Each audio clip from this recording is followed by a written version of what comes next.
Samantala, pagkatapos umalis sa protective custody ng Senado, naghain ang kampo ni Senator Bato de la Rosa ng manifestation sa Korte Suprema para madaliin ang paglalabas ng temporary restraining order laban sa pagpapatupad ng arrest warrant ng International Criminal Court.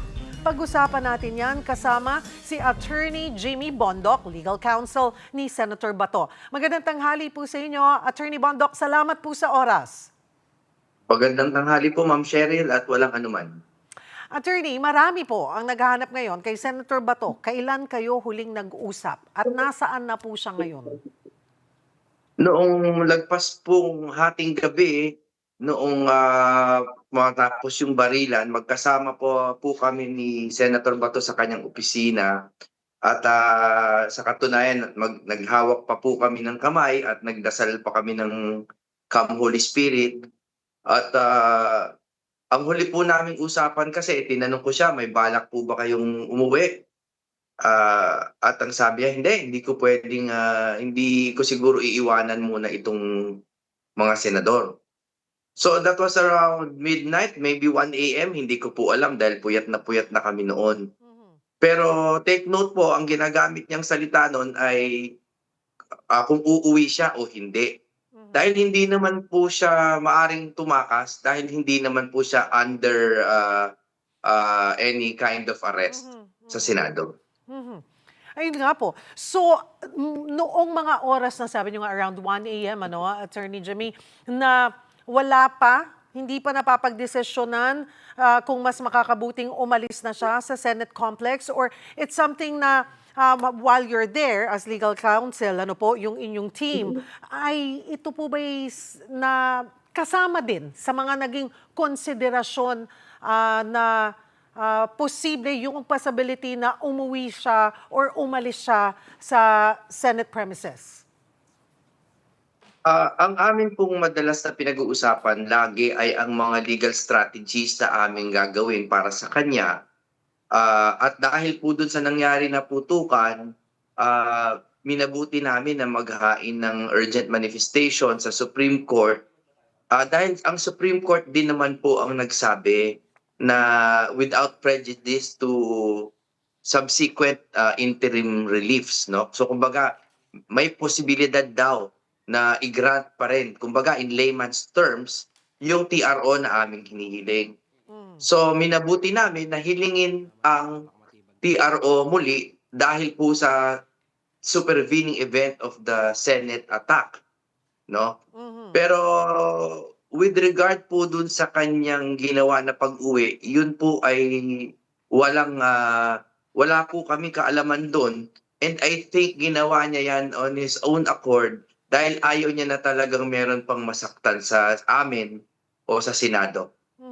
So, magmula po noon, wala man lang even a phone call, coordination with him, or at least man lang kumustahin. Siguro at this point, talagang wala pong makakapagsabi, or kahit mayroong may alam kung nasaan siya, wala namang magsasabi kung nasaan siya. But yung nakausap man lang, at nakamusta niyo po kung kumusta man siya, kung nasaan man siya, kung kumusta na siya, kung nasaan man siya. Opo.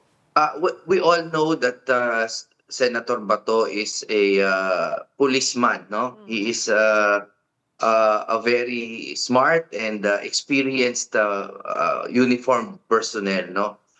And alam din po natin na alam niya na kahit wala siyang maling ginagawa, and that is our legal contention, Ma'am Cheryl.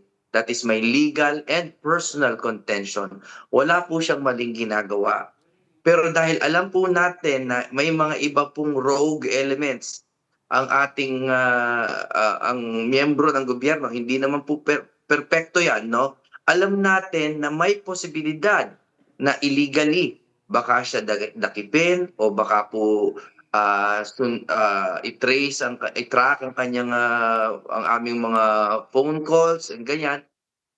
Minabuti niya po sigurado na wag na lang po magkaroon ng contact sa amin dahil alam naman natin that there is always that possibility. Nabanggit po ni Senate Sergeant at Arms Mawa Plasca na hiniling ni Senator Bato na maisailalim sa kustodiya ng PNP I think, ano, ng PNP. Bakit po niya ito nasabi? Biro lang ba ito or it was something na nag-float din nung kayo'y magkakasama? Hindi po 'yan nag-float sa aming mga usapan, but I do not want to speculate on his, kung joke 'yan o seryoso. Pero what I know is that the PNP has already acknowledged na wala silang dahilan upang arestuhin si Mhm. Senator Bato dahil wala namang local warrant na issued sa kanya. So this is an expression of the sentiment of the police, of the PNP, and of their legal stand na wala silang karapatan or duty o pagnanais na arestuhin si Bato. Kaya po siguro na-bring up yang baka biro na yan na magpa-protective custody sa PNP. You think as a legal counsel, part of the legal team, ay sumasang-ayon po ba kayo sa ganoong move kung sakali man na seryoso si Senator Bato? The security aspect of his well-being right now is up to him. We are here for his legal well-being. So ang pinag-uusapan namin more or pinagtutuunan ng pansin ay yung aming dasal sa Supreme Court na sana po ay mapagbigyan, which is to issue a TRO and to finally, we hope, to come up with an interpretation of the difficult questions of law that have been propounded by yung mga magkakalaban na mga legal luminaries. Sa isang banda, may mga nagsasabi na yung ICC arrest warrant ay supisyente na para arestuhin si Bato. Pero kami po ay strongly nag-o-object po dyan sa opinion na yan dahil marami, sa opinion ko nga, mas marami po ang naniniwala ng mga legal luminary na hindi po tama yan. Dahil po sa lahat po ng bansa, miyembro man o hindi ng Rome Statute, no, ng International Criminal Court, lahat po sila, kapag merong ICC warrant, pinadadaan po sa kanilang mga lokal na korte. Lahat po, without exception. Tayo lang po natatanging bansa ngayon na pinipilit ng ibang mga legal luminary na pwede daw yung parang isurrender na lang na hindi na dadaan sa korte. Para sa amin po, mali po yun, hindi po yun mabuti para sa kasarinlan ng ating bayan. Wala pong whole departure order, Attorney Jimmy, Wala, laban kay Senator Bato. Totoo ba yung wala. usap-usapan, okay, may marami na namang haka-hakat usap-usapan na posibleng pumunta siya sa bansa kung saan pwede siyang mag-request ng asylum? Again, lahat po yan, Ma'am Cheryl, ay mga spekulasyon lamang at dahil wala na po kaming contact kay Senator Bato, ayoko na pong makipaghulaan kahit kanino man. Pero para sa akin, if he does that, again, he is well within his rights to do that. Dahil ano po ba ang punto ng asylum, di ba?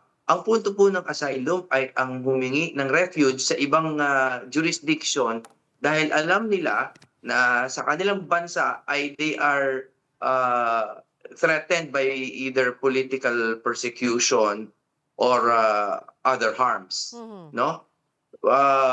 So wala pong masama kung gawin 'yon ni Senator Bato. Pero kung gagawin niya 'yon is a different matter dahil hindi ko po alam. Pero yun po ba sa sitwasyon ngayon ng inyong kliyente, nakikita niyo po itong banta sa kay Senator Bato?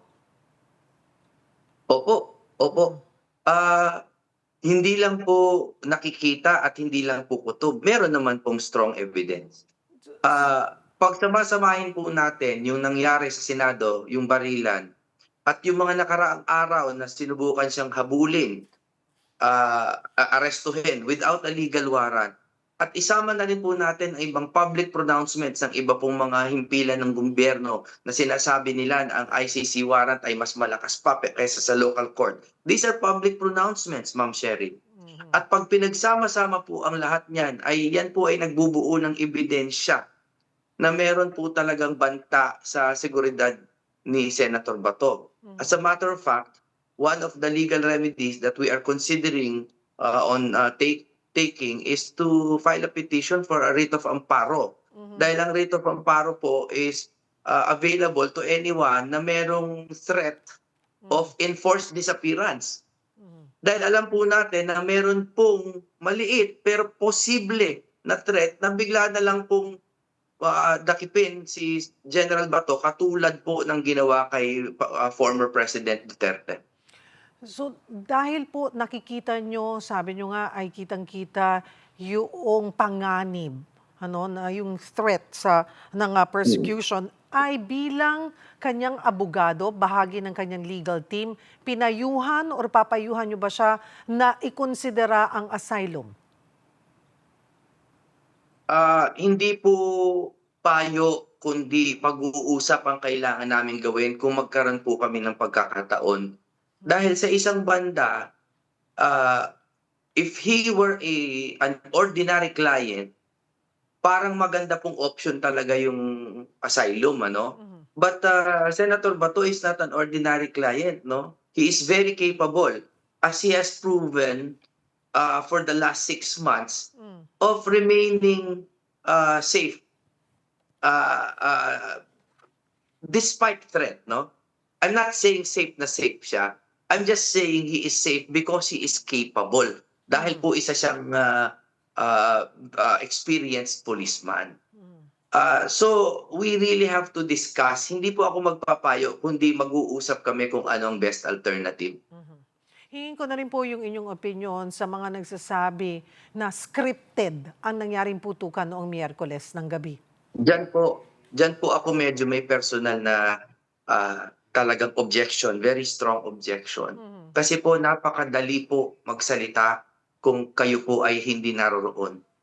Pero ako po ay personal na nandun. Wala na po itong kinalaman kay Senator Bato. I am speaking for myself. Nandun po kami sa opisina ni Senator Alan Cayetano, Senate President, at nandun po ang napakadaming senador. At nung nagkaroon po ng putukan, isa pa nga ako sa mga unang nagsabi na baril po yan, hindi po yan paputok. Kasi akala po ng iba paputok. Sabi ko, tumingin na tayo sa TV at pagtingin namin sa TV, nakita na namin na nagkakabarilan na nga.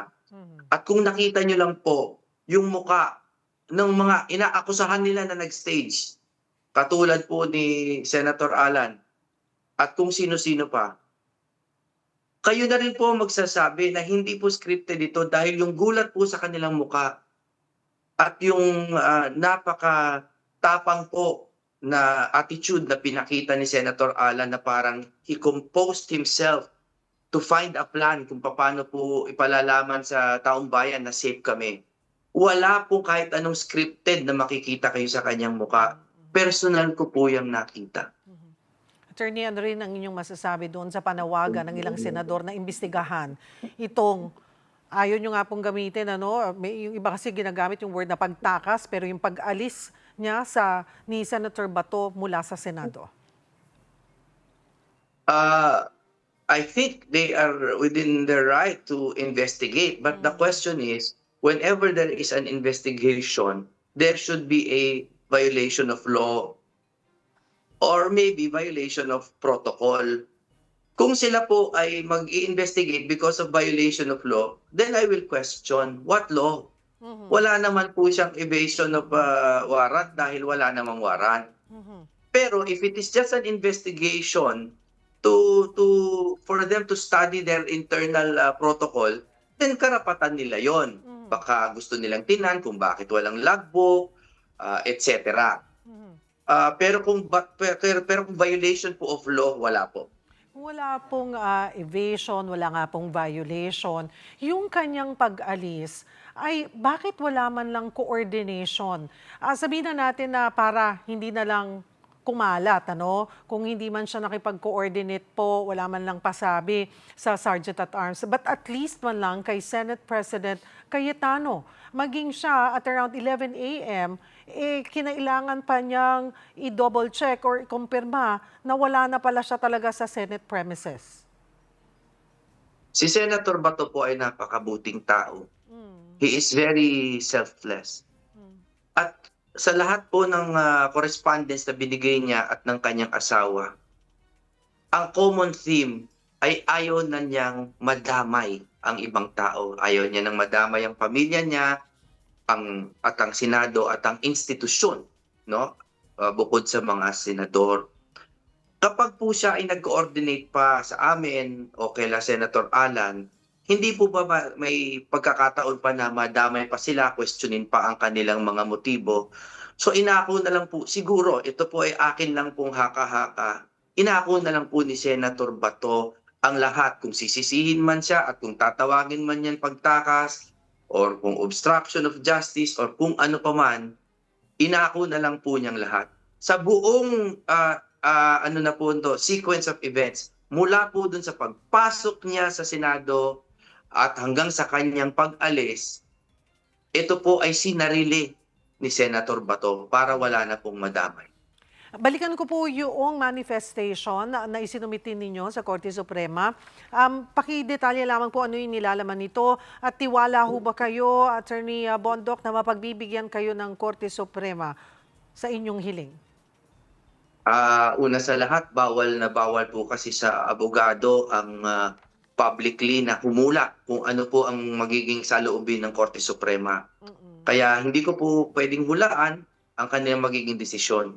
Pero ito pong urgent manifestation ito, kumbaga ito po ay in layman's terms para pong follow-up, no? Follow-up po ito. Kung matatandaan ninyo, meron po kami kasing final na kine-question po namin kung pwede bang arestuhin si Bato at based on foreign warrant. Kahit na sa amin ay napaka-obvious naman po ng sagot, siyempre po dapat Korte Suprema po ang mas may alam dyan. Tapos, binigyan po ng 72 hours ang respondents, meaning now the government, for their comment. At pag sila po ay nagbigay ng comment, binibigyan din po kami sa side ni Senator Bato ng 72 hours din para mag-comment. Okay? Pero po, kahit po sa ang stage na yon, pwede pa rin kaming humingi ng interim relief tulad ng TRO kung meron pong bagong sitwasyon na mangyayari. At ito na po yung bagong sitwasyon na yon, yung barilan sa Senado. Kaya po kami nag-file ng urgent manifestation. Sakaling hindi ito mapagbigyan at maubos na yung lahat ng legal remedies dito sa Pilipinas, Attorney Jimmy, handa ba si Senator Bato na sumuko? Again, Ma'am Cheryl, hindi ko po alam ang lahat ng nasa loob ng puso ni Senator Bato. Pero it is our contention na hindi po maaari talagang maaring hindi mapagbigyan yung TRO. Pero hindi po maaaring sabihin ni naman na ang ICC warrant ay basta na lamang mai-enforce dito sa Pilipinas. It is almost a legal impossibility in my mind, no? Pero I hope tama kami for the sake of our nation. Dahil kung sakali po the decision is contrary to that, ano na po ang mangyayari sa ating batas? Ibig sabihin po, sa susunod, kahit anong foreign warrant, pwede na pong hindi idaan ng mga pulis, ng executive branch sa korte. At magiging political na lang po ang lahat ng pagsuko natin sa ating mga kababayan sa ibang bayan. That is already the worst case scenario which we earnestly are trying to prevent. Sana po wag yan mangyari sa ating bayan. Marami pong salamat sa inyong oras, Attorney Jimmy Bondoc, ang legal counsel ni Senator Bato de la Rosa. Magandang tanghali po.